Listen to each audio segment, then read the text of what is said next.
Hey guys, quick note. My brand new book, The Authoritarian Moment, is out this week. Go pick up a copy today. I think it's really important. It's about how all of the major institutions of American society have now been taken over and weaponized by the left against dissent. It's not just about how they did it. It's about how we take those institutions back. Check out the link in the description below and get a copy of The Authoritarian Moment.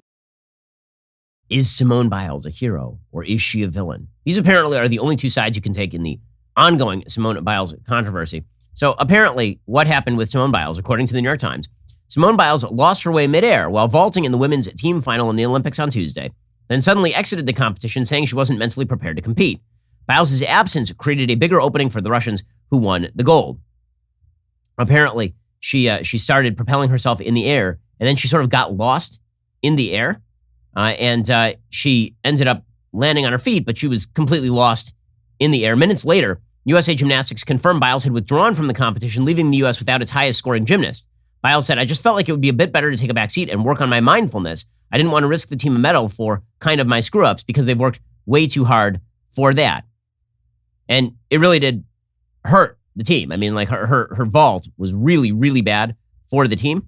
And probably because of that, the team was denied the gold. So her case was, I lost it. I wanted to exit before I lost it worse, and then everybody missed out on the silver. Here was Simone Biles describing her withdrawal from the Olympics. Of course, she is widely considered the greatest gymnast of all time because she's done things in competition that nobody else has even attempted. To focus on my well-being, and there's more to life than just gymnastics, and it is very unfortunate that it has to happen at this stage because I definitely wanted this Olympics to go a little bit better. Put mental health first, because if you don't, then you're not going to enjoy your sport and you're not going to succeed as much as you want to. So it's okay sometimes to even sit out the big competitions to focus on yourself, because it shows how strong of a competitor and person that you really are. Okay, well, that last part where it's okay to sit out the big competitions to focus in on who you are and your mindfulness. What you should have said is, I was suffering aerial disorientation. I lost my ability to know where I was in the air, and that's dangerous, right? That would actually be understandable, but the way that she is phrasing that, obviously, is not super understandable. That I lost, and my mindfulness was lost, and you need to sit out and take care of who you are. Okay, so a couple of things. Some people on the right have been blasting Simone Biles, including people I'm friends with. Clay Travis, for example, has been going after Simone Biles and saying, she choked here. And by the way, by any sports standard, she did, right? She's a competitor. Every competitor in sport and every other area of life is a competitor and also a person. So you can understand where they're coming from personally if they withdraw from a competition. But it is fair to say that if LeBron James were in Game 7 of the NBA Finals, and after quarter one, he said, I just don't have it today. I don't have it. I'm out. I'm going to leave this team. They're on their own. People would say, like, whoa, that is a massive choke by LaFleur, right? That would have been the way that people treated it. Male athletes aren't treated this way. If Tom Brady did that in the Super Bowl, he threw a couple interceptions in the first quarter. He said, okay, I'm throwing it to my backup. Everybody would be like, wow, that is a massive all-time pull-out choke.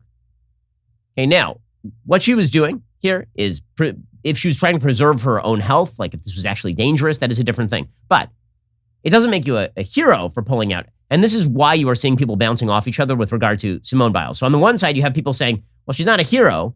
And on the other side, they're saying, well, she's not a villain. And the answer is kind of somewhere in between. You're right. She's not a hero, and she's also not a villain. Here was a Fox News host called, or a Fox Sports host named Doug Gottlieb going after Biles yesterday. If we're okay with Simone Biles saying, hey, couldn't go tonight, mental health, we can be okay if LeBron says the same thing? She's the greatest gymnast going. He's the greatest basketball player going. Why do we have sympathy for Simone Biles, but we wouldn't have sympathy or empathy for LeBron James? It's called a double standard, right? And you get people saying like, man, this Simone Biles and Naomi Osaka, they take so much abuse on social media. No, they don't. Okay, so when it comes to the sort of bravery point, it is amazing how, again, bravery has shifted. Bravery is now authenticity. You're the bravest person, not if you do something for your teammates, not if you do something for your country. You're the bravest if you find yourself, if you find your inner peace. That is true bravery. Bravery and decency, all of it lies in authenticity. Well, that is not a real standard for bravery. It isn't. And again, this doesn't mean she's a villain, but it also doesn't mean she's a hero. And yet the media insists on treating Simone Biles pulling out in the same way they treated Naomi Osaka pulling out of the French Open. This is an act of heroism. No, it isn't. Can it just be something that human beings do without it being valorized and treated as an act of heroism? Can we just do that? Like, why is in between such a bad place to be for most human beings? There are a couple of opinion pieces that have decided that it is not merely just a thing that Simone Biles dropped out of the Olympics.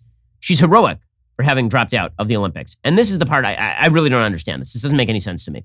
So you have a piece from Lindsay Krause in the New York Times titled, "Simone Biles Doesn't Need a Gold Medal to Win." Well, again, she pulled out of a team competition as the highest scoring gymnast in history. So I'm not sure how that's winning. We have a different definition of winning now. Quote, "As we head into the 2021 Olympics, I have often recalled being a 12-year-old watching the American Olympic gymnasts at the 1996 Atlanta Games vault and soar and flip their way to victory. Those girls were just a little older than me, but they were so small you could see their muscles moving under their skin. I regarded them with awe, but thinking of them now, I also cringe. They were hurting themselves as America cheered." Dominique Moceanu later said she was often limited to 900 calories a day during competition, and she competed in Atlanta on a fractured tibia. Carrie Strug struck her celebrated vault on a torn ankle. On the medal podium, the girls stood together solemnly like soldiers. The message to girls like me was clear. Being the best takes pain. Okay, why is that a terrible message? Like, that's very often true in sport. That doesn't mean that you should have your daughter, I wouldn't have my daughter living on 900 calories a day, but that does happen to be the case. Athletes often undergo physical stress that normal people don't undergo, which is why their bodies are torn up by the time they're 35. Right? 35 is considered very old in athletic competition. That is considered very young in any other area of your career. This columnist says, "Gymnastics has historically been a showcase for a certain type of femininity. We reward girls who are small, pretty, and compliant, who smile disarmingly and don't complain while winning." Well, I mean, what would we reward gymnasts for? Being large, non-mobile, and grumpy? That'd be weird. "Gymnastics, a sport rife with abuse of all varieties, has been a microcosm of what happens to extraordinary little girls when they grow up. They get discarded." Again, all of this is in preparation for saying that Simone Biles is a hero for dropping out of competition, which again is a stretch. "I like to imagine a 12-year-old at home today watching Simone Biles command the mat. Biles, the reigning U.S. national champion, arguably the greatest gymnast of all time, shows it doesn't have to be like this after all." In a sport where you can begin to age out by the time you're old enough to vote, Biles is 24 and at the top of her game. Her recent performances have been nothing short of astounding. With that status, Biles is forging a new model for one of America's most popular female sports, not as a prepubescent girl, but as an athletic young woman. She posts photos of pizza to her Instagram. She posts her bathing suits and boyfriends too. She wears leotards with little rhinestone goats for greatest of all time. She's dismantling unhealthy notions of what it takes to succeed and how a female champion is allowed to look. On the mat and off, she is redefining female power in sports. She withdrew, though. I mean, maybe this column was written before she withdrew, but then they shouldn't have run the column because it's weird. In fact, they actually add a little addendum to the piece in which Lindsay Krause says, quote, "USA Gymnastics announced on July 27th Biles had pulled out of the Olympic team because of a medical issue. Even without a gold medal, Biles has proved time and time again she remains the best ever. The Olympics may have outsized importance in the public eye, but ultimately, they're just another set of medals." Oh, okay. Meanwhile, over at the Washington Post, same thing from Alyssa Rosenberg, quote, "The most dramatic image at the Tokyo Olympics thus far wasn't the spectacle of the opening ceremonies or a photo finish in the pool. Rather, it was the crooked line of Simone Biles' tightly sealed lips as she walked to the sidelines after a disappointing vault performance in the gymnastics team all-around competition. On Tuesday, Biles withdrew from that contest and has not yet decided whether she'll proceed with other events. It's a development that upends one of the biggest stories of the Games. The idea the Olympics pit the best against the best has always been more dream than reality, whether it's geopolitical competition, a pandemic, or simple bad luck that keeps some athletes out of competition. But every blow against that ideal of a perfect meritocracy is heartbreaking. Yet if anything good can come out of Biles' withdrawal and Naomi Osaka's early elimination from the women's tennis competition, it would be this. Maybe we fans can learn to embrace more expansive definitions of excellence and courage." You mean then winning? See, the thing that's appealing about sports is that there's a pretty obvious binary. You have the winners and the losers. And it doesn't mean the losers are bad people, but they did lose, and that is how we judge whether somebody has won or lost. But we keep doing this in society now. It's like if a comedian isn't funny, we have to redefine our notion of what comedy is. If a gymnast that we want to treat as heroic pulls out of competition, then we have to redefine our notion of what winning is. How about we don't redefine any of those things? We just say that Simone Biles lost or that she withdrew. Why can't we just say that? And not redefine basic notions of what it means to win or lose. The tearing down of standards because we like a person is a very odd message in today's society for sure. Says Alyssa Rosenberg, rooting for Biles to dominate the Tokyo Olympics has long been about more than the U.S.'s medal count. Her greatness has redefined the very contours of her sport. In addition to her athletic excellence, Biles has hoisted heavy symbolic burdens onto her 4-foot 8-inch frame. Biles has been a role model for black girls in a predominantly white sport. Her excellence has served as a rebuke to USA Gymnastics, which failed to protect her and her teammates from the predations of Larry Nassar. She moved from Nike to Athleta in search of a sponsor that would help her fund an independent exhibition tour. Despite the betrayals she has experienced and the exhaustion and pain she feels, according to Juliet Macker in the New York Times, quote, Biles has managed to set aside those feelings and harness the newfound power of an independent black woman who knows her worth and answers to no one. Again, I just don't, what? But she quit. I mean, like, that's okay. She's allowed, particularly if she was in danger.